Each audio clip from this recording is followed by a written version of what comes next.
Welcome everyone to another edition of Strange New Pod. Thank you guys. I know we've had some technical difficulties tonight, but we're here. We made it. We've got internet. It seems to be working. Hooray. And so tonight, just to catch you guys up, I'm going to be hosting tonight. We let Julian and the boys have the night off. This is ladies only here. And we are going to be talking about Women in Motion, which we're really excited about. Hope you guys watched it. We did. I mean, it'd be kind of weird if we didn't. And I'm just going to introduce you guys to who we have with us today. So you've got me, Erin, and Brittany from the pod. I hope you guys know us. You've listened to us once or twice. And then we have Spotted Giraffe is here. Spotted Giraffe, how you doing? Good. Happy to be here to speak about my favorite person in the world. Yeah. She's talking about me.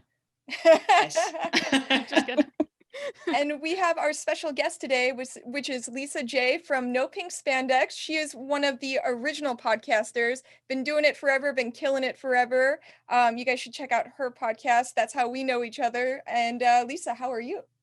Well, I'm glad to be here. Thank you guys for having me. Yeah. Yay. Looking fabulous, everybody. Thanks, we I'm try. feeling We good. try. You know what I'm saying? Right? It's the Right. sweat making me glisten. So guys, today we're talking about Women in Motion, the documentary that it's been out for a little while, but it just hit Paramount Plus today, which is why we're talking about it today.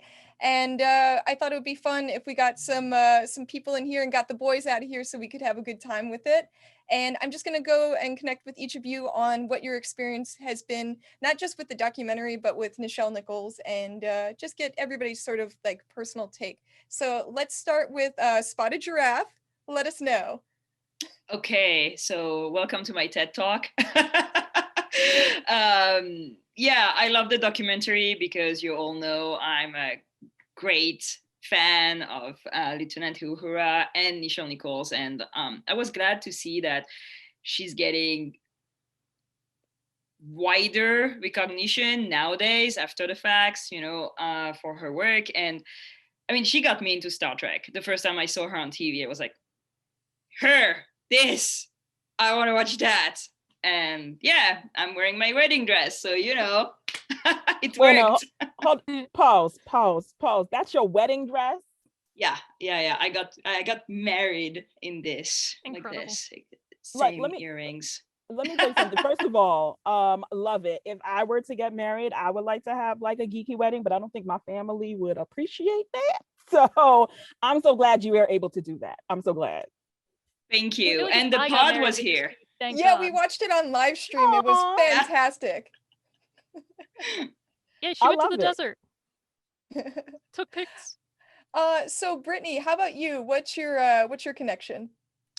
Well, I think that it's safe to say before anybody even like watches Star Trek, you know who like Kirk, Spock, and Uhura are. So for me, Nichelle is always one of those characters that obviously like as a woman you're drawn to because you're like, this is the female character. And while DS9's my favorite still, and I loved me some Voyager and some other stuff that I watched, Uhura is one of those characters that you just want to see over and over again, whether it's Nichelle playing her or not.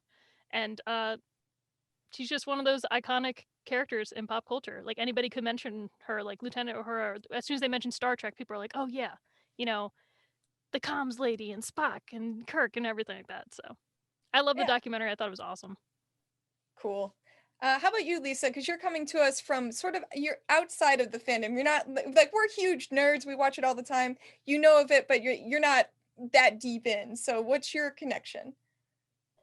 Well, I dibble dabble on the Star Trek, right? I do so. There was a little bit TNG, you know what I'm saying? A little Deep Space Nine, a little Voyager, you know what I'm saying? But don't ask me the details. I have no idea. I watched it so long ago. But I think what brought me into recently were the movies that came out. So seeing you got your little what's that girl's name? She in Zoe every Saldana? Yes, Zoe's out there. She in everything. She's like the Guardians sci-fi of the queen right Galaxy. Yeah. Oh yeah, I want her career. Like, I mean, not necessarily the fame. I just want the money. You know what I'm saying? Like, she's in everything. So yeah, so that's how I familiarize myself recently with the movies. and then with the whole thing with now Paramount Plus and their programming, I'm just like, okay, I'm gonna get to it. I have to finish off some Marvel stuff because I was like, let me finish off We Marvel talked stuff. about that, yeah. and then let me go and then tackle some of this Star Trek with the Patrick Stewart situation over there. You know what I'm saying? So I'm gonna get to it. But like, I am actually interested, and I'm glad that I'm here to talk about some Nichelle Nichols, child, because she is life. Okay. Well, I'm excited about that too. I know you and I have heard stories through mutual friends, and you tell a story 100% better than I do. So I'm really excited to hear you talk about it. Which story, child? Oh, I'll tell you. I'll tell you when we get there. Don't Okay, worry. all right. Yeah, Is see, it that's a about Nichelle? tease. That's it. See, that's how you do it, right? So before we get into the podcast, at large, I'm gonna ask Brittany to thank our Patreon patrons with her beautiful melodic voice. She just sounds like an angel, so we're gonna let her have it. Now you got me crying thinking about how Nichelle can sing. Anyway, special thanks to our super awesome patrons Simon Stager, Jeff Reeve, Mariah Gossett, Meg, and Bradley, Spotted Giraffe, who's right here with us now, Rob, Jen Stein, Tina Alexander, Joe Saporito, Noe Santos, Kang Hui, JD, Takako Nagumo, Kara Kennedy, Mark, Dana Pearson, Fernanda Nogales, and SMK. Yeah, look at all those beautiful people helping us keep this whole thing together. It's amazing. Yeah. So before we get started, I wrote down the synopsis they had online for what the movie was about, and then I figure we can talk it out. So Nichelle Nichols' daunting task to launch a national blitz for NASA, recruiting 8,000 of the nation's best, brightest, including the trailblazing astronauts who became the first African American, Asian, and Latino men and women to fly in space. So yeah, I mean that's sort of the gist of it. But I figured we could talk about it in parts, and it seems like they start with her, Nichelle Nichols and her life, like her growing up, her family, her influences. Do one of you guys want to sort of talk about that first part? And for me, I didn't know a lot about Nichelle before Star Trek, so I thought that was really interesting. But maybe Giraffe, do you want to start us off there? Okay, Duke Ellington, first of all. No, hold on. I was not prepared. I did not know that at all. So I knew the story. I knew she sang for Duke Ellington. What, by the way, was famous to just like push people into the deep end of the pool. Just like sing, go play. It's your time. It's now. But after watching the documentary, I was thinking, imagine if somebody had told Duke Ellington, that kid, that little kid that like doesn't know how to hold a microphone, she's gonna get Black people in space. Like imagine that. Imagine like just the whole story of that woman. If you had told that to people in the 40s or the 50s, like this is just insane. And I was glad they started by this, because you really see where she started and the icon, I don't know, like her drive. Yeah, she became. Yeah. Well, and Giraffe, you were just saying that would someone believe them if they said that? But like, I feel like if you told Nichelle, hey, you're going to send people into space, like, I feel like she would have believed it, because she talked about her dad was like, you can do anything. And she believed it. So she just did everything, which I think is amazing. And her voice, whoa, when she sang, I was like, holy crap. I couldn't believe need to that. watch TOS. I know, I'm bad. Listen, Lisa, there's a whole thing. I'm like a TNG, Voyager, Discovery, but I haven't seen all the TOS, and Giraffe is my Sherpa. I'm sorry, what TOS stand for again, child? TOS, the original series. Oh, the original. Or those old scientists, as we like to say. Okay. Yeah, no, yeah. I wasn't surprised, because I knew that she had a musical theater background. That I knew, but I didn't know the intricacies of how she was just thrusted, literally and figuratively, on stage. Duke Ellington's is like, yep, go sing, do that, go ahead. Because the lead singer in the band was sick or Yeah. wasn't feeling well, whatever. And so oftentimes a lot of people get their shot because somebody's not feeling well, sick, can't do it, whatever. And I'm like, child, what if she was flat, child? What if then a lot of things wouldn't have happened. Yeah, right? that would be a mistake. Yeah, I was surprised to learn so much that I thought I knew more about Nichelle Nichols, but her early life they really don't touch upon. I knew that once again she could sing and she did have that musical background that she wanted, but this is the same for me. I never knew that she sang for Duke Ellington, and I was like, literally Duke Ellington? Like this happened?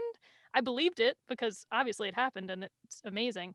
But it's an incredible sort of backstory, and I like how she points out that everything in her life pointed her to something else. And as much as she thought at a certain point in her life, I'm gonna do I'm gonna have a musical career, and then Star Trek just happened, and like that's a stepping stone. I'm gonna get here, but then eventually it just changed her whole life.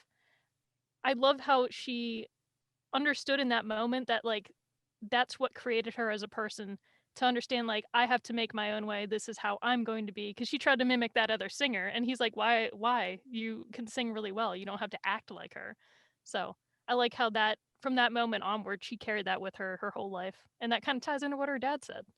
So I It really felt like like a the opening. storybook, right? Like you're saying, that line of progression. But when she said that, like she's just gonna be herself, I was like, that's I feel like to when someone gives you that kind of feedback and then to take it and run with it, like I think that's a really amazing thing, because I think all of us have had to learn a lesson 2, 3, 4 times.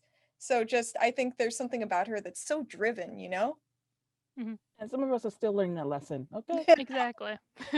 She can remember the exact moment she learned that lesson. Meanwhile, I'm just like, have I Who learned am I? it yet? What am I'm I like here still for? crying, questioning myself, but I'm like, no, I'm cool. I'm cool. I should believe in myself. Nichelle would So believe in you. Believe in she yourself. Yes. would. She would totally believe in all of us. What did you guys think about how, she was going to a gig in, I think it was like Hawaii or something, and she Yeah. flew over LA and she was like, I'm going to LA. And then, started a movie career and met Gene Roddenberry. And I also didn't know that Gene Roddenberry and she met on a different thing. And he wrote that part for her, which was Uhura. And the fact that she basically named the character. I didn't know any of that about I didn't know they had that prior connection. Did you guys know about that? I didn't know they met before Star Trek, so I learned so much in this documentary that I thought I already Yeah. knew. But I was like, oh shit, okay. Yeah, I have heard through other interviews that he had written a role for her. And because if you think about back in the day, there wasn't many on screen, not only just black, but like black females. I mean, there were a few, but they're few and far in between. Yeah. So it's first of all, she's a lot of firsts. Okay. Let's just Yes, she is. and if you think about it, if you fast forward a little bit today, there are still firsts. Like you can feel it, like it's a little crazy, but for her to experience all those firsts, and you're like, all right, she's opened the door for this, this, and this. And then nowadays it's just like, wait, so we still got firsts going on? Yeah. So You're like, Nichelle didn't take care of all those 30 years ago? so yeah. So I think to learn that her and Gene Roddenberry's relationship was that intricate. I'm just like glad, because there are times where you need an ally, and Yeah. and boy, like sometimes it's hard to find one that is of a different race, right? So Yeah. And I like Yeah, how it even pointed out that even in having an ally in Gene and the fact that it was his vision and his show, the script, by the time it went through all of its various editing, it still cut her down so much. So even with people advocating on her side, if you only have one or two people and it's not everybody on the production team, not everybody behind the scenes, hair and makeup, let alone that, she was still, being cut down to just these few lines, and she could barely leave the ship. She didn't get to go on all the adventures everybody else did until later on in the series. So I like that they pointed that out and showed it, because they asked her, what are your favorite Uhura moments or episodes? And she's like, whenever she got to leave the bridge. And I was like, yeah, that's how we all feel as an audience. Every time she turns around, just goes, hailing frequencies are open. or, you know, the frequency pattern. She's like, the fact that they wrote it in there where she's like, if I hear the word frequency one more time, I will cry. And I'm just Hailing like, frequencies are open. I love her though. Thank you. But yeah, but even in only being able to say those few things, she did so much to impact so many people. Like I've talked about before that Whoopi Goldberg told her, like, she saw her on TV and it changed her life. Like, Yeah. and she went on to act, and she was in Star Trek, arguably helped TNG out and continued so that we have Trek today. And the fact that she saw her and she was like, Mom, this is somebody on TV who isn't a maid. Like, this is a Black woman on TV who isn't a servant. And that's life-changing. So even though she was so confined, she did so much in that role. Just imagine that I was watching this like what in the 90s, Mhm. and I had the same reaction. So Exactly. that tells you. Yeah, the thing so a lot of things I already knew. I'm gonna be this person. I know everything. You know a lot. But I was kind of disappointed because I'm a huge TOS fan, and there's like so many things she has done in TOS that are like amazing. Especially Rob is gonna know, but the Fair Maiden line that she ad-libbed, Yes, that is hilarious. And I was kind of disappointed they didn't put that in documentary. What's the line?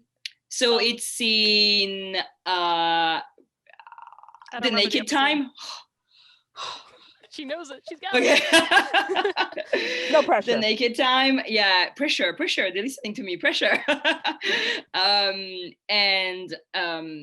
And Sulu, you know, is like half naked with his sword. He grabs her on the bridge and he goes, "Do not fear, fair maiden." And she goes, "Neither." And it's hilarious. I know what you're talking about now. Yeah. Yeah, it's so good. And they spoke a little bit about TOS, like a little bit. But the thing that is interesting about TOS is that every single actor in that show put so much of themselves in the characters because they were not written. It was a new thing. Like Nimoy is Spock. Spock is Nimoy, you know? And that's why a lot of people are like, don't understand how Shatner cannot like give up Kirk because Kirk, yeah. there's so much of them in it. And yeah, sorry, neither. Robbie is correcting me in the chat. But it's so you that's have the thing. Energy of how she says it for sure. Thank you. And the other thing is that they didn't speak about TIS, the animated series. I'm gonna just add things to the documentary. Please, you should know this. She's like our expert for TOS. She's like, it's Giraffe is like supplemental material. Yeah. Follow me to page 8.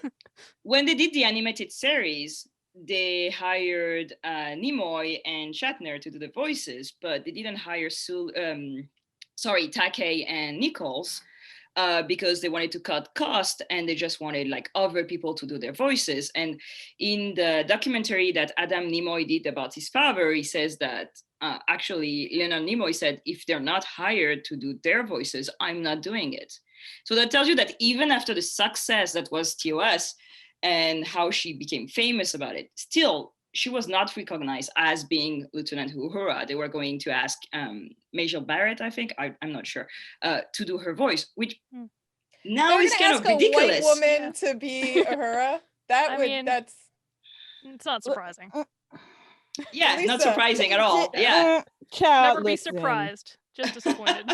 Like at least hire Cree Summers. Like I mean, just yeah, if you're gonna do anything, you're gonna do. I mean, at least hire Cree for everything. Please. Yeah. Well, I'm glad that didn't happen because that would be animated really show upsetting. Is I really liked the information about how they named the character of Uhura. I believe it was Uhuru, and in Swahili, that's a Swahili word, and I had no idea that she had so much involvement. Like you were saying, Giraffe, like a lot of the characters were them, but she named the character. That was unbelievable to me. And I thought that it was a nice connection. I think George Takei was saying that, you know, it's a multicultural cast, but they were like, we have, you know, this person is Asian, this person is Europe, and then this person is Africa. And just the fact that they were trying to show that the future has everyone in it, And then I'm just glad they didn't name her like Ashley. You know what I mean? Like it felt like Gene Roddenberry actually gave a damn, which was nice. Or something like typical like Kenya. Like, don't do that. Yeah, You're something like Don't that. do Don't that. name somebody a country. Yeah. Well, she didn't have a first name until the Star Trek '09. Like No, her I first didn't know name that. was not canon, I think, until Star Trek '09, where I she's believe named that. Nyota. She Mhm. didn't have a first name, which means stars, I think, star in Swahili. And So now it became she's she Star had Freedom. yeah, exactly. Can I start crying? Cole Marvel. But I mean, that's Star Trek. They've done that since then. Like Chakotay didn't have another name. He was just Chakotay in Voyager. Like, Does he have another one? well, and he also like wasn't Native American. So We'll get into yeah. that later. Yeah, that's another show, guys. That's another show. Hey, now we have Discovery where people are cast correctly. Yeah, and it's really gay, which we also like. So, Pride Month. um, love it. so we get to that part where, and they're on the series, and they talk about a really well-known story, which is her meeting Martin Luther King, and that him basically. I love that she was saying that he was a fan. Like they're like, oh, some fan wants to meet you, and she's like, I'm kind of busy, and then she turns around and it's him, and she's like, oh shit, like you're you, and he didn't care. He was like, I want to talk to you. You're you. Like that was really cool, but there's that famous story where she's like, I'm leaving. I'm tired of being hailing frequencies are open. I'm ready to go have a career. And he was like, this is so important. People are able to see themselves, out there in the stars. They're in the future and you have to keep doing this. And she understood, like, I feel like that would be really hard if somebody was like, hey, I know this sucks, but you need to do it for everybody else forever. And I think that takes a lot for a person to take on that responsibility to be that kind of a person, Mm-hmm. I'd argue that Nichelle Nichols is probably one of the most important humans, or especially one of the most important Americans or United States citizens that's like the world has had. Like just the impact she's had, not just on pop culture, because you can say that for people who've played, these very important or iconic characters, but the fact that she, like the majority of people don't know until this, documentary or unless they research the fact that she had such an impact on the space program or on activism and civil rights and all these different things. Like you just know her as a character and you're like, oh, of course she inspired like young Black girls growing up, and they probably pursued science fields because of her, or pursued acting. But to really see like she had a serious impact that is not only felt, but it's like quantifiable. And Mhm. just her NASA stuff, I mean, she did that final report. That is quantifiable. So I feel like the impact for her will long live, far past whether the character is ever, used in Star Trek again, or long past when she's gone. So Yeah. it's just one of those cases where it's like, as much as we'd like to be shocked that it's like, oh, of course, it's so weird for, someone like MLK to show up and tell you how to live your life. And that's like shocking because they're such a big prominent figure. But it's like, on the other hand, he saw what she was going to be or what she already was, and she just couldn't see it yet. She didn't have that perspective. So I thought that was like a really nice story to share because she's up there now. Nichelle Nichols is up there. That's who she is. You know what this reminded me of? It's like, have you ever been to like Thanksgiving or something, and you're with all your cousins and aunties and uncles or whatever, and then they ask, "Oh, what you up to? All right, how's college doing? All right," Mhm. and then you're like, "You know what? I think we're gonna take a break from college. Just try to figure out what's it." They'd be like, you better not take no break. Exactly. You better not take. You are the first one to get into college. You are representing all of us. You better go and you better do this, and then you better, and you know how this will feel, and the family that Yes. and so you can extrapolate that story with like other like pivotal moments in your life where you feel that pressure from people, and now times it by, I don't know, millions. So I think for Nichelle to realize like, okay, if Martin Luther King is telling me I need to go back, maybe I should listen. I should listen, Yeah. and still collect a check for saying, something about frequencies. Let me just go do that. Let me do that. It's fine. And she never regretted it. Hello. And she never regretted it. It's You're amazing. So after Star Trek ended, they went and did the conventions. I thought that was really cool. I didn't know that they had like the largest Star Trek convention. It looked like so many people, Jesus. But they were that phenomenon, and that's sort of like what started this whole thing. Like, they had the NASA guy come to the convention, and that was it. NASA. Giraffe, we were talking about this a little bit, I think, before the Wait. pod. You want to go? The 1975 so- convention. The 1975 convention. I was not born, but I wasn't. None of us were. None of us were. We're too young and beautiful. so Speak for yourself. if I remember well, and I cannot remember numbers, so please don't quote me on numbers, but they like expected like 1,000 people to show up, and I think like 7,000 people showed up, and even the actors were like super surprised. They entered the scene, and it was like sea of people. Again, For the Love of Spock speaks about it very well. I'm gonna plug another documentary in this. Yeah, why not? They're all connected. Watch every documentary. But yeah, that convention, I think, is really what really started the fandom. Maybe the letters they received too when they started canceling the show, but I think with that convention they really realized they had struck a nerve in a good way. Like, people were into this, like people were recognizing themselves in Lieutenant Uhura, in Spock, in Kirk, in Chapel. Like, there was this real, I could be these people. And people came dressed up. It was like really a shock for most of them. I'm looking if Rob has the number on the Twitch chat, but he does not. He's fact checking me. Giraffe, what was it like for you? You grew up in France. Like, what was your Star Trek experience like? How did you sort of? So actually, I was gonna say about Martin Luther King Jr. Story. Like, his son speaks about how they watched it as a family, if I remember well. And I never had that. Like, I never had this, I'm gonna sit with my parents and watch Star Trek. It was not really on TV, it was on cable, it was difficult to watch. I saw Voyager maybe 10 years after it finished or something like that. Not 10 years, but we're still joking on Twitter that there's like 5 French Trekkies that we could do a private party. It's not at all a thing in France, like not at all.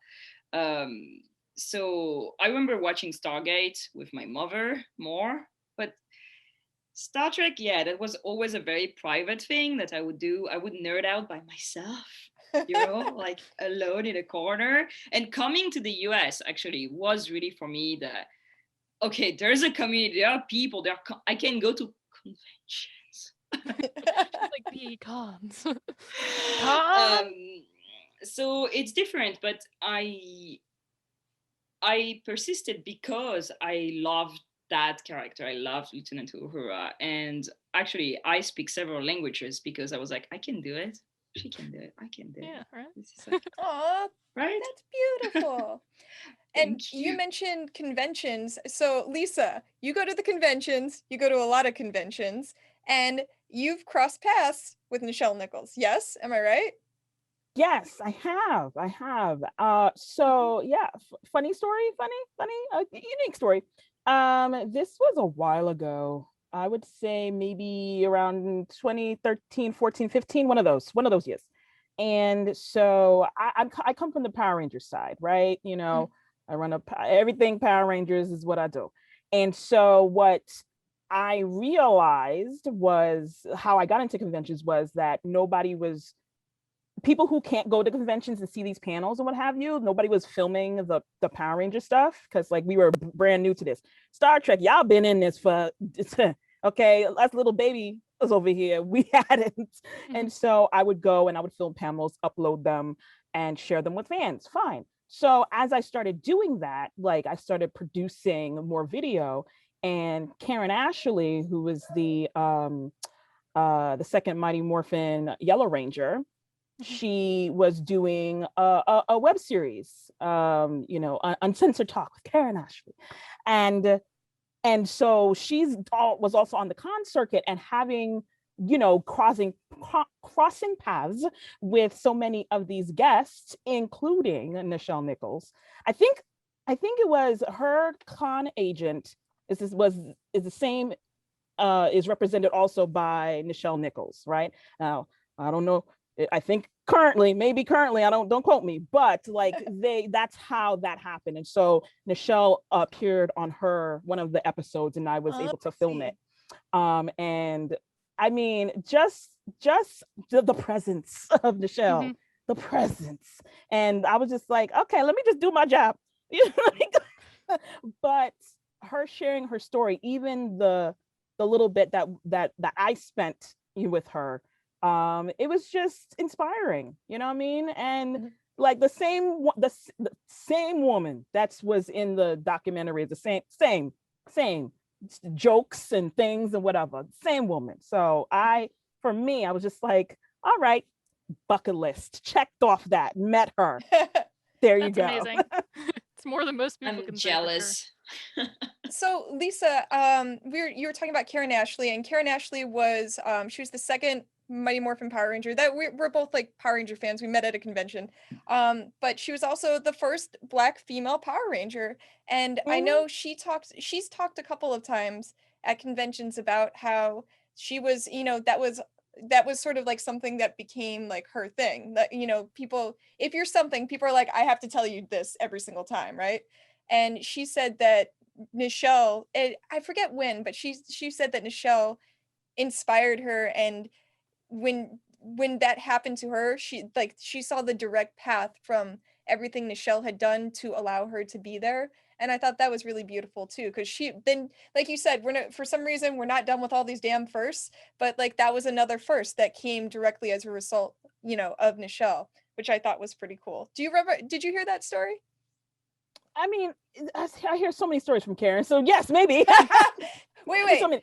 Yeah, but I mean, there are so many correlations with Power Rangers in itself having a lot of firsts, and then tying that back to Star Trek, because a lot of those actors on that show look to Star Trek back in the day, and being like, yo, this is history. Like, they're trying to get their pictures with, you know what I'm saying? So it is. I mean, it is something that you can't take away from generations. And that is why it is so important for everyone to know about not just her on the show, but how she impacted the NASA program. I mean, I mean, she was already queen, goddess, whatever, but then having to have such an impact being on it. Was she on the board? Was that what it is? Yeah, she was on the board of, it was like the ISA, and I like that she was such a damn boss about it too. She's like, okay, if I do this, I'm doing it like this. No people standing around like introducing me. To take control like that. I loved when she goes, so I'm gonna do it, and after I do all that, if there's still only white men in that thing, I will sue you. I will drag you into front of the tribunal. I will not stop until I buried you. And I was like, yes. Yep. Like, you knew she was from Chicago. She was just like, I'm gonna blow this up, blow this up, blow that up, blow She that was up, like, you literally have no oil. excuse after Like, all of y'all. I was like, respect. I love her. Yeah. she just went so like forward with, if she had any fear, no, you can't see it anywhere. She just, I really like her hope, and she's got a lot of just good energy, I guess. I don't know. There's some people who are like, oh, there's all these obstacles, and she was like, I see problems and I've got solutions. She's also such a compelling speaker too. Like, you want to, when you're in her presence, even the people at NASA said that, like, you're just drawn to her when she's speaking, regardless of what you felt beforehand or not. And the fact that she even was like, okay, if I'm going to talk to people about being astronauts, train me, show me what they're going to be dealing with so that I can actually talk to them about this. Like, I play a fictional character in a fictional sci-fi show, and I know you want that person to be walking around and getting these people. She's like, but I'm going to be real with them, because if you send any person from NASA, like, doesn't mean these people are going to trust you. Like, she's like, why would they trust you? Your organization is all just white men. And she was being honest, and she was right. She went around, and just her being her, even if at first people, wanted her to, they invited her to the conventions and stuff because she was Uhura, it ended up being like, no, but really it's because of your Nichelle. Like, now that's who you are. You've done this for us. You went out of your way to make sure that like I've done this, I know what's possible in this fantasy, and I'm making it a reality. And that's what ultimately drew people in, because they, quote, were trying to get diversity, but they were like, it's been a few months and we can't get anything. Come on. Yeah. Nichelle She got in the door. She Nichelle got in did the it door in because 4 she's months. yeah, and she's a very beautiful woman. And there was like full panel of men, like when the doctor from the NASA, von Puttkamer, Oh, right? God. Like Yeah, I was just Von like, oh, I whatever. came here because I wanted to see if she had like nice legs or something like that. I was like, okay, like that's where that started. And Yeah, you're like, patience, I know. like I was like, where is this going? I right. mean, just as women, for her to be able, I think she said it. They are using her, but she was using them, and she Mhm. knew that that's what was happening. And like you say, Giraffe, just when someone says, "Oh, her sexy legs," and for her, that's got to be like, it's getting these people in the door, blah blah blah. But like, if that happened now, we would lose our shit. And I'm losing my shit in the past for her, and just really appreciative that she was like, "Yep, good. Come here. Let's get this ball rolling. Good." So I I have opinions. That's fine. Go for That's it. why you're Listen to here. me. So, okay, today, yeah, if somebody's like, oh yeah, we got her because she's sexy, that would be a problem. Everybody will lose their shit. But let's be honest, tokenism still exists, and tokenism get me into like open the door. And I feel very close to what she was like doing, because the thing is, like, when she says like they opened the door and I busted it open, and that's the thing, like she got in because there were a bunch of dudes and they were like, oh, she's very sexy, we want her at the meeting, but she busted that door open. And unfortunately today, that still exists, let's be honest. And the question is that it gets tiring to be the one busting the door open, but in the end, I feel a lot of Black women today still do the exact same thing, like getting into the door by other ways and then busting it open for other after them. So that's really resonated with me. Even if I'm not American, I'm still a Black woman. Hey, you are now. Not yet. Waiting for the paperwork, whatever. Right. But That's absolutely correct. And then, and as a Black woman, right, you are always having to go above and beyond to prove that you can do the job that you are tasked to do. Or if you were just tasked to do, you have to go above and beyond that in order for them to take you seriously. So she knew in her mind, it's like, listen, I need to go through all this training that they do because I need to know what I'm talking about so that I can recruit these people or whatever. And that, that could not be me. I could not go into the water with the things and the whatever. That's just not my ministry. However, she knew that that's something that she had to do in order for people to believe her and to understand that she knows what she's talking about. And that is still true to this day. To this day, we still have to, like, I mean, how many times do I have to go into a space and be like, listen, okay, this is me. Okay, I am, and then I have to, if people do, everybody know about code switching? Anybody know about it? Yeah. Okay, so when you have to go in, you have to talk like this, and then you have to, speak eloquently and all this other foolishness in order for people to say like, oh, okay, now we can believe you. Oh, now we feel comfortable. Oh, Lisa, oh, she like, if I'm the token out of their group, it's like, oh yeah, we know her. She's cool because we are now familiar with her. But like, in order to overcome that, I have to do so many hoops and jumps. So that too, that resonated with me as well. But man, like, I'm so glad that she was the one. Like, could you imagine anybody else doing it? No. That's something I was thinking about too. I was like, if she hadn't done this then, like, I don't know who else would have done something to be where we're at by now. Like, more people probably would have tried, but the fact that she didn't put up with any nonsense, which was, I mean, as famous as she was arguably still dangerous, because the minute you want to point out any issues or be slightly less pleasant and agreeable, especially as a Black woman, you can be deemed any sort of way. And, people feel threatened by you. The military was threatened by her recruiting actual diverse astronauts, and they were like, well, we do things a certain way and you can't recruit more than us. Like, we need to break this down. We need to break this down. We need to break this down. You've been in control of this for so long, and you're gonna tell her to slow the fuck down when you need her help. But that's just our country in a nutshell. So, Lisa, white I said we need to break this part down. Go ahead. The military was Yes. just like, hi, yeah, you saw all that recruiting you do. You're doing a little too much. Mhm. They need to come through us, right? And then and then she found the loophole. She was just like, okay, Yes. well, so like, if the people that you don't take, they can come to us, right? And then they were like, yes. It's like they just have to be, what is that, American citizens. And she wasn't afraid either. Like the fact that she was like, okay, cool, I'm gonna point all this shit out. And there was one interview where she was walking with an astronaut, and he was saying things, and some of them were kind of like not great. And she pointed it out to him, like, they're filming that. I thought she's fucking brave and fearless, because she's like, no, I resent that, and we can do this. And I just, the way she persevered through all of this, it must have been exhausting. And By the just way, the sheer amount of, go ahead.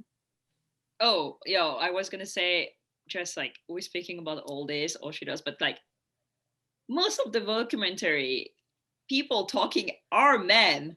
Yeah. And I was actually texting Erin. Yes, I was like, Mhm. I can't. Like literally, DC Fontana is in it for like 10 seconds, and she wrote, like, she's the mother of Trek. She wrote like, oh, more than half of TOS. Maxine Waters is there for like 2 5 sentences. seconds. Yeah, exactly. Mae Jemison. Mae Jemison. Seriously. Jameson. Yeah. Is there like for 3 sentences. For like one video clip. Yeah. And you're like, why? Who are these people? Like, I mean, okay, like some of them, they were recruited by her, but you're like, it's called Woman in Motion. Yeah. And yeah, you could see in the beginning of the documentary, there was like almost all the producers and stuff on it, aside from Nichelle herself, were men. And you were like, oh no. Well, and they had Vivica A. Fox got to say one line about Nichelle, and I was like, okay, so she's not coming back. They had Ashley Eckstein, who is pretty well known, Ahsoka Tano, and she's very well known in the convention circuit, and also a big voice for women. And she got like 3 lines in there. I'm like, I mean, Giraffe, you pointed it out before I'd even watched it, but damn, why are all these old white guys talking? Where are the other Trek actresses? Get me Zoe Saldana. Get me Sonequa Martin Green. I was expecting them to show up, and they didn't. And I was like, okay. Well, who produced this documentary? Like, was it? I mean, because I'm just putting on a producer hat, playing the advocate. That is what people say, the devil, but I'm not the devil, so I'm just going. Is that Doc? There's not much money in documentary producing.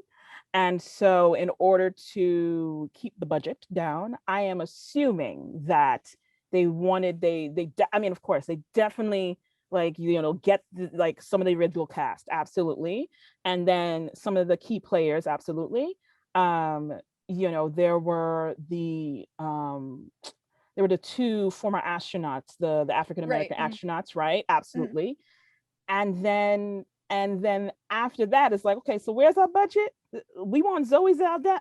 I don't know if we got Zoe Saldana money. Zoe would have done it for free, damn it. Pharrell Williams. Why Pharrell Williams? That was so random. Why Pharrell Williams? No, well, that is how you sell your documentary. Oh, I see. Right? So because immediately you're like, oh, Pharrell Williams is in here. Okay, so let me go watch, right? Yeah. So you put certain names in there in order to go sell you that. Again, like there's literally no money in documentary producing, right? It was produced by Stars North Partners. But even then, like Franta and David Teak, who just sound very white, so. They got all the women though who say 3 things, but like, why didn't they use the rest of the damn interview? Like, it was there. I don't know. I don't make the rules. It's Well, a pretty good documentary, though, all things considered. yeah, and I do like that it's pretty strongly driven by her herself. Like it's, all of the Yes. different cut up interviews. And I appreciated that because I wasn't sure if it was going to be someone else telling the story. And she was, amazing. And when they got into the portion where, the cruise had been chosen, and she didn't have to go sue the pants off the government, which was good because they hired a couple people, which was nice. And I think they said something like they had 1,200 applications after 8 months of recruiting, and then she did it for 4 months, and it was like 8,000. And the number of women and minorities was, went from like 1% up to like 30-40%. So it's like it's unbelievable that one person, it's not unbelievable, but one person who cares and is driven can make that kind of a difference. Just because what you guys were saying before, can you imagine if that whole group would have just been like white dudes? Like, where would we have been? Where would we be? Same shit. Whitey's on the moon. Hasn't changed. Like, we're Well, still there. NASA still is majority white and majority white male. It's Yeah. getting better, and especially I thanks don't to know. her. It's Well, It's the a lot nice better thing now. is, It's a lot more diverse. today. the But I mean, Artemis. every time you see like a Hollywood movie, even if it doesn't take place in the past, they're like an astronaut. Oh, it's got to be a white guy, and you're just like, Watch Space why? Force. It's good to be black on the moon. yes, Watch Space Force. we'll take it. Space Force is my true NASA. But Well, like, That sounds terrible. no, go ahead, Giraffe. no, I was gonna say like actually, you were saying about her being the driven force, like the one talking the most in the documentary, and I wanted to speak about, okay, Brittany, please don't cry, but when she starts crying about the Challenger, Shut up! I don't want to Yeah. talk. I cried so hard. when I knew where they were going, and actually we're both sitting, and I was like, oh, they're gonna show it, huh? They're gonna show it, and Yeah. we both went like how the Challenger accident is still something that touches people so much is really, in one way, admirable, and another way, heartbreaking. Mhm. I don't know. And when she was like, no, I owe it to, I don't remember the name. Judy Resnick. Judy, Judy yeah. Resnick, yeah. To continue, I was like we pose and we're like, okay, break. And it's so much more heartbreaking because, like, we all know about Challenger, whether we've seen it, in person or later on in life and learned about it. But the fact that, like, I didn't realize she was connected to 3 of the astronauts on that. So it's like, of all the people who have felt loss, like, she is one of those people that has felt the most loss about Challenger. And those are people she actively recruited. So while she still changed the whole scape of NASA, that has to mess with you mentally. If, like, as much as she provided, a career and like these opportunities for these people, she ultimately also probably feels like she caused their death, which she, didn't do directly. But it's just like so heartbreaking to see her like struggle to talk about it. And I was like, it's okay, take a break. And Ugh, and so then sad.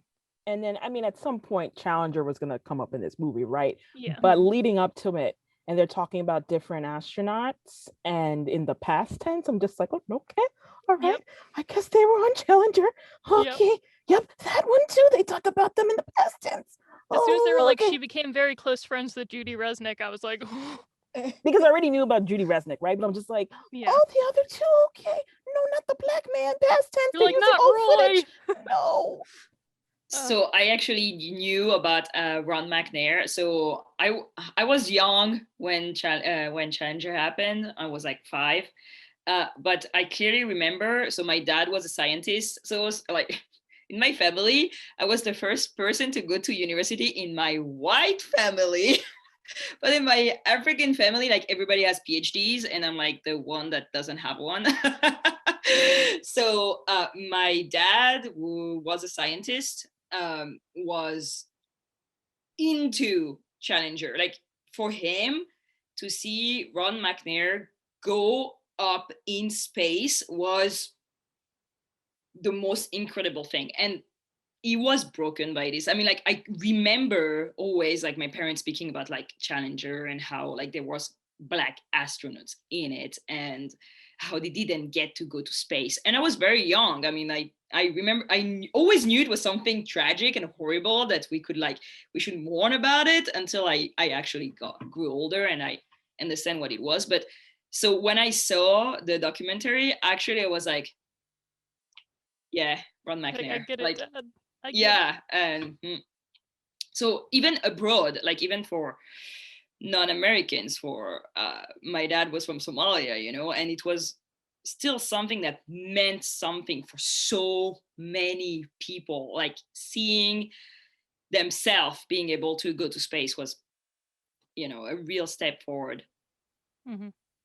And them talking about how I forget which one of the three, one of their partners, the wife was, you know, their family advocated the return to the space program. And I think there's something about the type of people and their families who are involved with like space. Like, listen, I would love to go to space, but that it's so dangerous. It's so crazy. And for not only to like have something horrible like that happen, but everyone witnessed it. Like I've watched documentaries about Challenger, but they show that footage of everyone in the crowd, and you know it's obvious what happened, right? Like they're obviously dead, right? Like it's pretty, and it's horrifying, and just for people to like get back up and to decide to go forward, like, and Nichelle kept doing work with NASA for a long time after that, you know, and I don't know. I think there's a spirit of I don't know, just being able to keep going with something when something awful can happen like that. Resilience.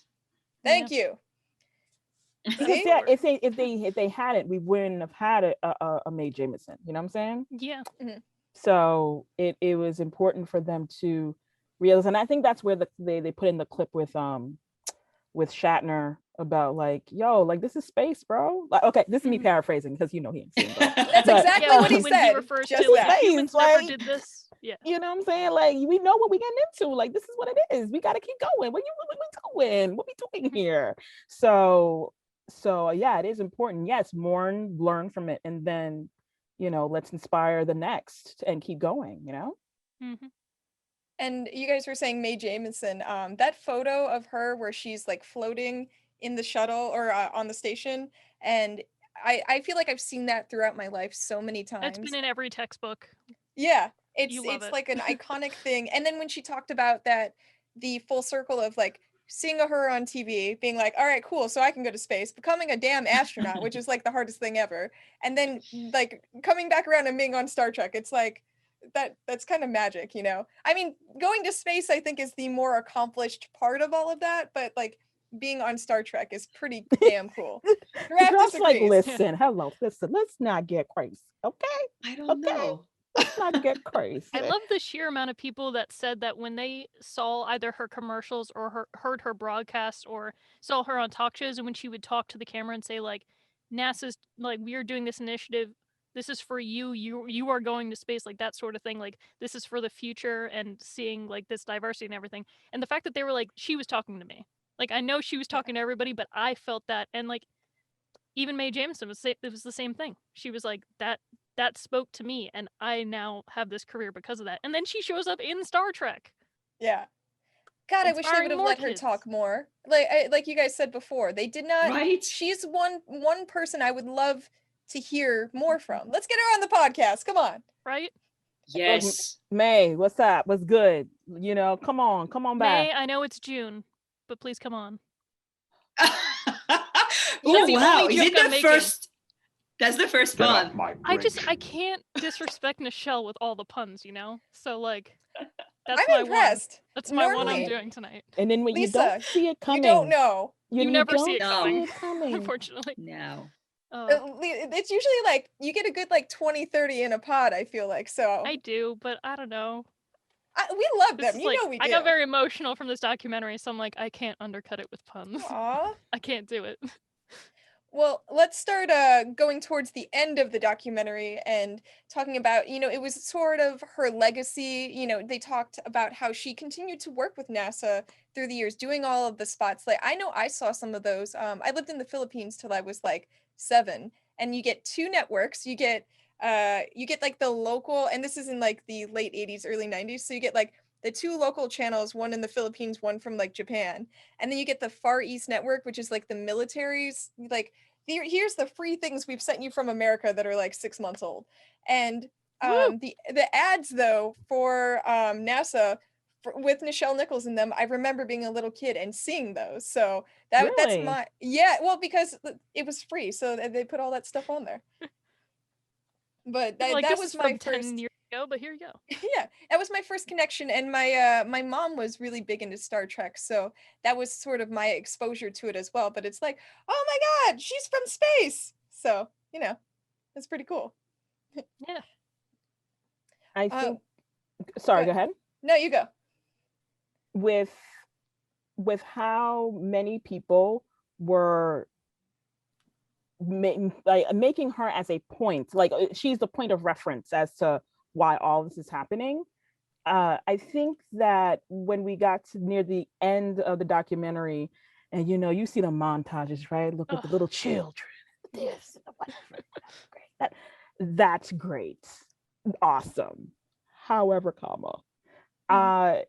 it is unfortunate that 2021, we still have institutions that are within their policies, their protocols, uh, everything. It is still, they're systematically racist.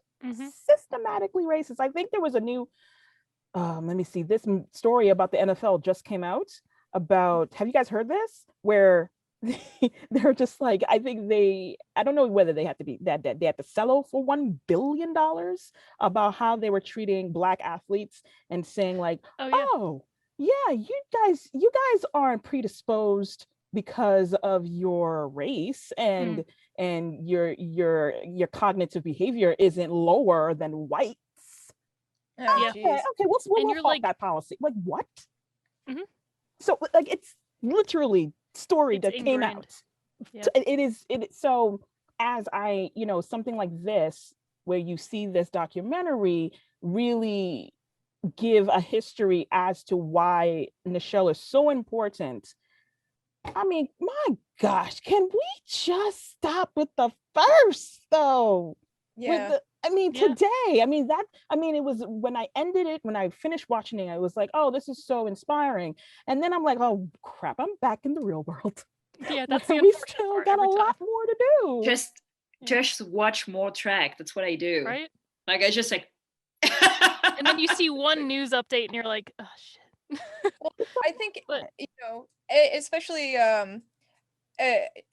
just as women, like, I can't, I'm not going to try and pretend that my experience is the same as yours, but just as women, you see things like, I'm sure you guys have experienced it, I've experienced it, you like you said, you have to work twice as hard at anything, you're treated differently. The first thing people notice about you is how you look. Like, even what was it, the NBA, the college basketball thing, the men had that giant ass weight room, everything they could ever want. The women had a yoga mat, 2 hand weights, and like a little bench. And it's just like, really still? And then they want to argue revenue, like, oh, but the WNBA doesn't bring as much money. I'm like, do you fucking put enough money into it though? Yeah. And you can only argue that so long. Yeah, I think it was the NCAA. It was the college folks. And that foolishness. Oh yeah. No, I was livid. I was livid. Like, I don't work out, but I use more than dumbbell. Like, like the women's national team, who's won the most World Cups of any team like in the world. Yeah. They still got to fight to get the proper flights to their hotels and like have the same amenities as the male players, and it's like, well, the male players who got knocked out and consistently get knocked out of the World Cup first make more money than the women's team who wins the whole damn thing for winning the whole damn thing. They make for more. one game they lost, they got more that game than the women did their entire last World Cup run, and Yeah. they won the World Cup. So I get it. So it's the never ending journey, and like the different layers, because like I said, I'm not gonna try to say that my experience is the same as I'm white, I have privilege, but I think there's at least some, just being women, there's some understanding of what it's like. I feel like if white dudes had some sort of strife in their life, they'd be less annoying, and they would be like, Yeah. progress would happen faster. But they have nothing's ever been hard for them. They've never had people tell them to smile. They've never had to they don't stress out about how they look. They just wake up in the morning, they jog at night freely. They're not worried about being murdered. Like, can you imagine where we would be as women if we had all that freedom? Could you imagine where Black women would be if they had even 80% of what we got? Like, But yeah, there is the notion of intersectionality, right? It's whether like, is the prejudice because I'm a woman? It's because I'm Black? It's because I'm a Black is woman? it both? Both? Because I'm foreign. Yeah, Because I'm That is LGBT. right? Because there is that other Mhm. intersectionality of nationality, right? Like U.S., we're America's the best. Everything's the best. Everybody else is not, which is clearly not the case.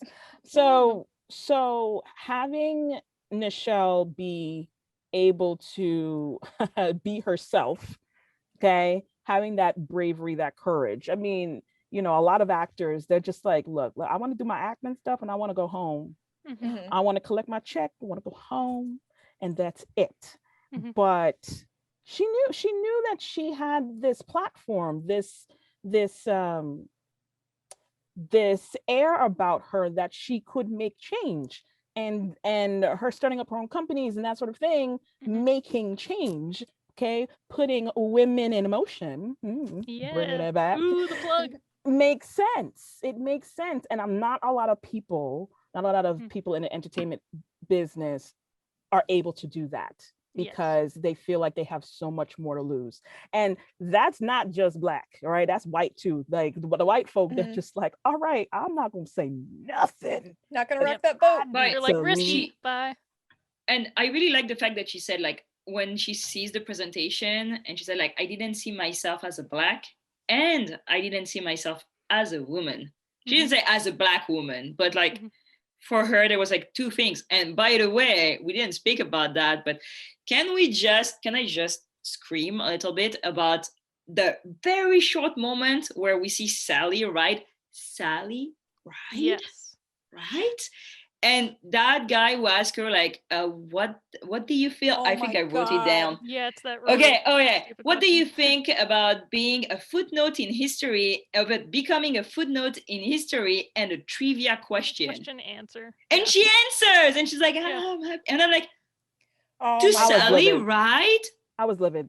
Yeah. I was livid. I'm just like, you're not going. But She should have been like, I'm an icon, okay? Not a footnote. But at the same time, she's one of those people that's like, she knows she's made a difference, and she's like, I'm happy to have at least done this. I'm happy to at least get like. But that's always how it is. Man, I It want, sucks, but you want her to be like, fuck you. but you wish, like, years later, Sally Ride, go back to that same person and be like, are you in songs?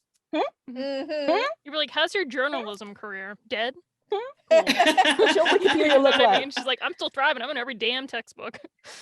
So, But yeah, that shows you that it was not only about being Black, but about being a woman too. And that Nichelle Nichols, like, really, like, it's about intersectionality too, like, as you said. That's the look on power her about face, that thing. Sally Ride's face when she got asked that, I feel like that look on her face, we've all had that look when you're like, because in the moment she was like on national TV and everything, and the time, like, she answered it in the way, like, in a haha joke way, but we all know what that feels like. I mean, I don't know about you guys, but I've answered questions that way. I've had to do that, because, and it feels awful, and you're just going, God, I hate you. I hate everything about you. And then after the fact, you're like, why didn't I just say what I wanted to say back? And Yeah. you're like, because I was being strategic in the moment, Am I protecting myself? Am I doing things the way they need to be? But sometimes you just gotta fuck it. Nichelle Nichols it up. Yeah, I think that's she could have just advocated for Black women, but she didn't. Intersectional as fuck. She literally went across the board and was like, no, you're going to she didn't just visit. Black engineer conventions. She was like, I went to the Asian community, I went to Latino community, I went all the way around the fucking US, pulled anybody and everybody who would be interested in these NASA positions, and she did it. And for that, at least she raised other people up with her. Because so many people, as much as they can do progress, they can also only do progress for a specific group that's like them. Mhm. You know, like you have feminists, but then you have white feminists who are like, yeah, we're pro-feminism, but then won't do anything to help out other people who require that feminism to happen. Yo, If that's it's a not whole show in intersectional, itself, child. exactly. Yeah. If it's not intersectional, like, what are you doing? So, like, anyway. Well, I and digress. especially at that time, I don't know about you guys, but you know, I was born in '86, and up until probably like college, when I felt it sort of start to change, there was, and especially growing up a geek, a nerd, there was a big thing of like, if you could be the cool geeky girl, like the one girl who's cool, and don't be friends with the other girls. Like there was a lot of like tearing other women down, and you know, feeling if you didn't have all of the attention, that something was wrong with that, or that that person has all the attention and I'm jealous of that. And I remember Some mean girl shit. specifically, yeah, but I remember feeling that starting to change the way people were, not only like portray, because that's portrayed on TV, especially in those shows, a lot, Yes. but like shows, Lisa, like Power Rangers showed female characters who were like bonded, who worked together, who weren't jealous of each other. And you know, in Star Trek, we went a long time, there's a lot of like single one female character. And then with the new shows like Discovery, we see like you got so many female like characters. throwing They all, card. yeah, Giraffe, go on, take This it. one. I'm sorry, but like one of my favorite scene in Star Trek is when Nurse Chapel help Lieutenant Uhura to remember everything because her memory has been wiped. And it's one of the rare scenes where there are only two women and like none of the guys. And it's so sweet. And they hug each other. And I don't know. We're a bit hard I've about seen you like share that pic old before. Trek. It's one of the few Yeah, ones I that made sent it through censors as being like, oh, women can have emotions and full thoughts. And not be talking Yeah. about dudes who they're, oh, I'm so in love with them. Classic. I was a bit disappointed that they spoke about the interracial kiss, to be honest. To come back to Star Trek, I know it's way back in the thing because like it's a forced one, it's a non-consensual one. And I was like, to me, in my opinion, it's a great documentary and it was about NASA, but the part about Trek was... Yeah. You're like, oh, I wish this would have been just a Trek documentary. Well, I Giraffe, wish... you remember, you listened, did you guys listen to, there was the Star Trek podcast, Sonequa Martin Green talked about that specific episode with the interracial kiss. And it's always like, I remember it's always been talked about as like, whoa, it's like barrier breaking, this and that. And she and a couple other Trek women talked about how actually like the characters had been like basically like taken over, and it was done in a way that was basically like non-consensual. And yeah, I think Michelle Hurd was like, yeah, that kiss though. They're like, I get it, but it's kind of like out of context. Yeah. So but yeah. Sorry. Well, for somebody who isn't as familiar, right? I think that I could understand. I mean, like, because the same thing happens on the Power Ranger side when people do documentaries about us and then they kind of gloss over a lot of stuff. I'm just like, but you could have put that in, you could put that in. You could have, there were some women back in there, like they had some input, they could have said something or whatever. But I think that a lot of people coming into this would know the Star Trek side a little bit more than the NASA side. And I think that, like, yes, it's good to give the history, but then when we're getting up to the NASA side and really figuring, like really going down, like, okay, this is what she did, this is what happened, this is what happened. Overall, I think that they did a good job with it. Yeah, the NASA part was probably my favorite part because it was so much that I didn't know in depth or had seen. But in the end, like, because we're speaking about the end, like the pictures and so on, I was like, they could have been a place for advocating for new things, like who are the women that are doing that job now? And there are so many, and there was nothing about it.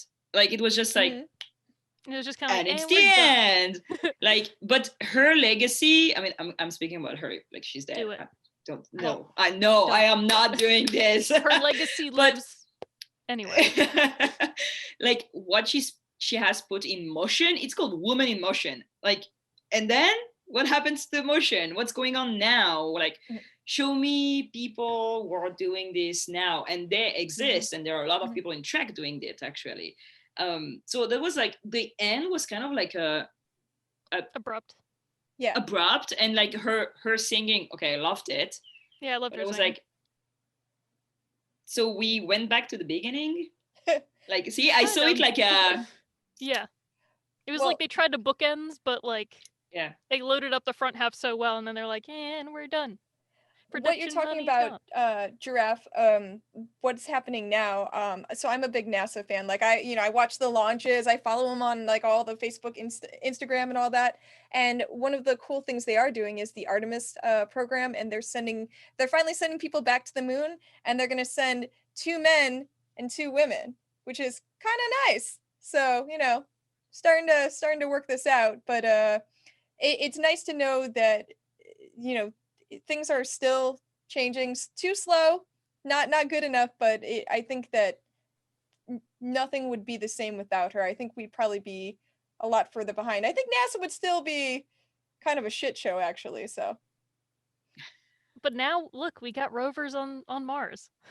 And by the way, Perseverance, like you watched the launch, right? Mhm. Mhm. Well, the room was super diverse. Exactly. It was. The head of the launch, I don't know what the main person was, Capcom? BIPOC woman. Yeah. Yeah. So I loved watching I that. do think, I do think NASA has changed a lot thanks to Nichelle Nichols, and it's And still SpaceX evolving. too. Sure. SpaceX too, yeah. yeah, they've Nah, got SpaceX. like I'm talking NASA. well, I just remember when they first landed that the rocket that came back down, like to prove they could be reusable, and it landed, and that whole room they were all just like, ah! Every nerd in there was crying their face out. They were hugging each other, and I was like, there are a shitload of women in there. It looks diverse. Like that's what it is. Like, listen, women multitask better than men. Like men, when they get sick, they can't like Erin's like, function. men, leave the chat now. Yeah, like, listen, if you don't like it, get out. But I'm just saying, if we were there from the start, we'd be on like Saturn by now. I'm just saying. Aren't women from Facts. Venus? Or something? I Facts. don't even know what that rhyme is. And then Um, there's just so much perspectives that women do have, where even with the math and the science and engineering, that there's so many perspectives that we have that we can contribute, where a man, even with African American men, okay, with men that they might have a blind side to it, I mean, a lot of these tech companies, I mean, they're experiencing the same thing, where there are not enough women in these positions in order to contribute to these algorithms, to move the culture in a sense. And it shows, because clearly, if I'm using a program, or if I am entering into an educational program for in STEAM, well, we call it STEAM, right? Because we're like, Yeah. arts, here we are. Exactly. It's here important. arts, Throw it in there. then you see that it's just like, oh, okay, the curriculums and the structures, just like, yeah, these are made by men. Like, we need to Yep. get more women to cultivate this. And yeah, like, shoot, we've been everywhere. We would have gone to Pluto. We would have already been like, listen, it's still a planet, don't do this, like, we'd have been done that. Calling out Neil deGrasse Tyson. say- Here we go. You got Hidden Figures. Without those women, shit would have never happened to begin with. So, like, it's all part of Guys, the same let's just- legacy, I guess. Let's go get on a rocket. Let's go to space. It'll be fun. The I'm four of gonna leave us. that to you. I like the ground, but I'm gonna leave that to you. I'll be right there cheering. Lisa's it. Capcom. I will say that Nichelle does, like, just her as a person and everything she's represented does give us that whole, like, I know Gene Roddenberry had his vision of, like, infinite diversity and infinite combinations, everything like that, but there's so many people that have stood on top of that and have grown it and made it better than I think Roddenberry could have ever imagined or made happen. And Nichelle is definitely one of those people that it's like, her legacy, like I said earlier, is just going to live on long after she's dead, long after her character is in pop culture, which she might remain forever in pop culture. But We don't know. that But her that's why impact is this huge. that's why this documentary is important, though, because I think a lot of people ignore that she was so implemental. Do you say that? Integral. Yeah. Yeah, to that program. Like, she was not just a face, she was not just a mascot. Uh she was taking decisions, she was part of it, she was into it. And that's why it's important to promote these documentaries, to have them out there on internet, to do podcasts about It them. should be in schools. I didn't learn about any of this in my textbook. They were like Reagan era, Challenger. This happened. This was successful. This wasn't. And I'm like, God damn, I wish they would have told me about Nichelle. I would have watched Star Trek sooner. But she's famous as even like in the younger generation. Like, I was wearing that uniform at work, and a sixth grade like looked at me and was like, "You're the communication lady," and I was like, Yep. "Damn." Giraffe's You're like, out there. "Thanks, She's JJ Films." educating the kids. She shows them Star Trek, and you talk about, philosophy and things like that, right? Yeah. Today we watched the Twilight Zone. I love I it. wish That you was would have the been my lesson. teacher. You would have been amazing. Although I'd have to learn French first. So. Eh oui. You can learn as they go. C'est pas grave. So as we're sort of wrapping it up here, I figure we'll hit everybody one more time and talk about, how the movie left you at the end, and any final parting thoughts. So let's go to Brittany first.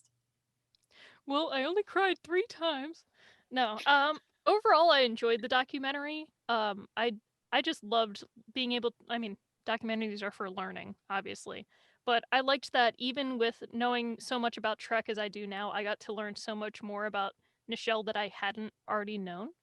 So, I mean, I don't know if you can love and appreciate her more than, you already do, but it's one of those things where like it just made my heart feel so good to see her being recognized for these things, and for even some of the people they put in there that you're like, did they really need to be in there? The fact that they all recognized her for what she did. It wasn't anybody trying to take, ownership for something they didn't do. They were just like, I was there when this happened, and yeah, it was because of Nichelle, or she asked for this, I came to help her. Like, I did what she needed me to do because she literally was this woman in motion. Like, she was doing this thing and we were all just on it for the ride. So I felt like it was like a really compelling documentary, especially for like the NASA portion, and then just to hear her talk and like to see more from her, because it's COVID times. It's not like we're going to conventions. We can't see her speak live in person. So it's just kind of like, yes, Nichelle, what do you need? Tell me. I loved it. Oh, good. Okay, Lisa. Well, I'm so glad that Erin told me about this movie, because I had never heard about it ever in my life, and I'm glad that I watched it. I'm glad that, especially, I love me a documentary, child. I almost teared up. Almost, they got me. They almost got me. But I'm a G. You know what I'm saying? Challenger, I goddamn got it. that New York hardness. You know what I'm saying? I'm a G in these streets. But it was inspiring to see her contribution not only to pop culture but to culture, period. Mm-hmm. And She changed Giraffe. the world. So as a huge nerd about Nichelle Nichols, there was a lot of things I already knew, but there was a lot of new footage, and I think put together like this was way more impactful than all the snippets I had seen before, here and there. And I like the fact that I have something that I can recommend to people, like, you don't know this, you need to watch this. Yep. It's a great first documentary. I do hope they're gonna do another one. Yeah. That would be like, again, like they did for Nimoy and Spock, something that goes more in depth, more into her legacy, into her as a pop icon, as a TV icon, as an inspiration for so many people. I would really like to see more. I want more. I want always more. But it's a very good documentary. It's inspirational, and I'm gonna finish with one quote, because that's the one I'm gonna write it down. I'm gonna stitch that one If you don't know, I stitch a lot. Was it my favorite moment? Which was it? When she landed the simulation. No. And she was like, that wasn't me, that was Uhura. And I was like, this bitch, she's amazing. What the fuck? No, I cannot play. Oh no, I wanted to be there, not in fantasy, not in 300 years, but now. And I think that's how we should go through it, because I see track, I'm like, oh my God, I would like to live in like 1,000 years. But no, not in fantasy, not in 300 years, not on the TV, but now. And that's for me what I take from this documentary. I don't think there's a better way we could end the show than with that. So thank you guys for being here. Lisa, thank you for joining us. I know I've said it before, but we're old friends, and you know, you're the first pod I ever listened to. I just got into this game, so it was really cool to have you on. And you know, even though you're not like super into the Trek thing, I knew you would have interesting things to say, and I really value your opinion, and I think that people will love hearing from you. And if they want to check out your podcast, No Pink Spandex, you want to go ahead and plug that? Sure. So if you're into people who love spandex and rubber monsters and, you know, big mecha just fighting all over the place, you could go to nopinkSpandex.com, and you can follow us on the socials: Facebook, Instagram, Twitter, YouTube, TikTok at No Pink Spandex. So yeah, we interview a lot of people from the Power Rangers universe, and I hope that you guys check it out, because we get into some things. Okay, it's not just Power Rangers, because I'm a nosy person, so I like to get into some things. So again, nopinkSpandex.com, and thank you so much for having me. It was amazing. And thank you, Giraffe, who is one of our frequent guests and a member of our Discord. We always love having you. And I knew, like, I think we didn't even say, hey, Giraffe, you want to be on this episode? She's like, so I'm going to be on the episode. And I was like, yeah. As soon as they announced it, she was like, so there's going to be this documentary and I'm going to be on the episode. Yeah. Yeah, so just give me my call time, and yeah, just let me know. And when you guys are doing it, guys, I'm doing it. Yeah. I love it. And Brittany, you know, we're on the pod together. I just love that we have a group of women. I think this is the first time a Strange New Pod has been all ladies, which I think is pretty neat. So thank you guys for being a part Nichelle. of it. Another thing she's done. Yeah, thanks, Nichelle. On behalf of our entire A Strange New Pod crew, thank you guys so much. Join us next week for our Thursday episode. I have no idea what it's about because I didn't write it down, but we'll let you know on the socials. That's how good I am at this, guys. Julian will be back to host next week, I think. And have a good night. Majram, live long and prosper.